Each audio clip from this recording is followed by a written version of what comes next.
De la vaisselle, du matériel audio, des vêtements, des jouets, des livres. On trouve de tout dans cette recyclerie à Montpellier, où les arrivages sont constants, en apport volontaire ou en porte-à-porte.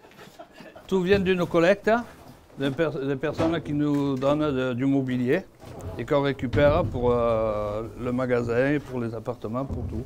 La fréquence de récupération, c'est à peu près 4 appartements par jour, à peu près. Tout ce qui arrive est pesé et étiqueté pour assurer la traçabilité de chaque produit.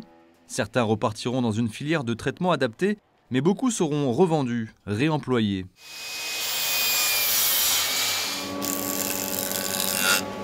Ici, un véritable atelier de menuiserie pour redonner vie à d'anciens meubles, voire pour en créer de nouveaux à partir de bois récupérés.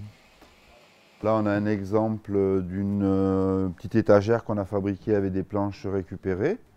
Donc toujours pareil, des meubles qu'on démantèle, dont on récupère le bois, et ensuite on le rabote et on refait d'autres meubles avec.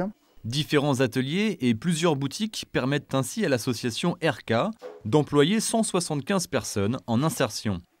On a des gens qui n'ont pas travaillé depuis peu de temps, d'autres qui n'ont pas travaillé depuis longtemps. Il y a des accidents de la vie, il y a des choses. Il y a des problèmes de santé qui font qu'ils ne peuvent plus exercer leur ancienne profession et qu'ils se cherchent sur une nouvelle profession. Des situations de famille qui changent aussi. Le but de l'activité étant la réinsertion, d'importantes aides financières rendent le modèle économique viable. Une situation qui pourrait paraître déloyale pour les entreprises classiques positionnées aussi sur le marché de l'occasion. Un modèle néanmoins défendu par la déléguée générale de la Chambre régionale de l'économie sociale et solidaire d'Occitanie. La personne est en insertion, donc elle a besoin de reprendre. Souvent, ça peut être de la reconversion aussi professionnelle. Et du coup, son temps de productivité, il est moindre de fait. Et pour pallier ça, l'État et différents partenaires amènent une allocation.